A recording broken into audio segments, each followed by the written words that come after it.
our law in the past to guide us to prosperity, we thought it would be very relevant to talk about this church's place in history and focus on the people who have made it what it is today, including yourselves, rather than just focus on the soldier who it's named after. That being said, you can't start talking about this church without its naming, which is completely coincidental.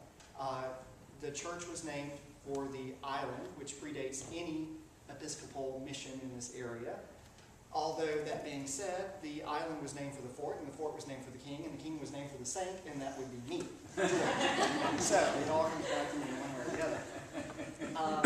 So, looking at, very little is known about me factually in history, except for the mythology that's surrounding my legend, and is often depicted very similar to what we see up here.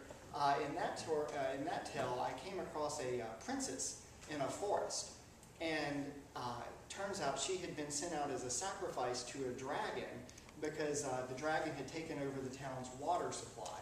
Well, obviously, I was not going to let that go, so I went and found the dragon and, what was the verb, laid him down with my sword and dragged the dragon back to the town, where all of the people converted to Christianity, either as in reverence to my contribution or as payment, although I prefer to think of it as the former. Well, that being said, I'll be honest with you when I say absolutely none of that is true whatsoever. That's just a retelling, a Christian retelling of a Greek myth surrounding Perseus and Andromeda. Hundreds of cultures did that, including ours, with my tale. But that being said, the more accurate version of my story dates me in Rome, circa 300 AD or so, in the service of Emperor Diocletian. My family was Christian. I was raised in a Christian home. And my parents died when I was young, so I made it sort of my mission to give very freely of my family's wealth, and I joined the emperor's service in his army and did very well, rising to the rank of tribunus. Always going spectacular for my military career until the emperor decreed that everyone in his service must make an offering to a Roman god. Well, obviously I refused. This troubled Diocletian. He begged me to reconsider, tried to bribe me. I would not. So he had me arrested, and I was ultimately killed for my faith.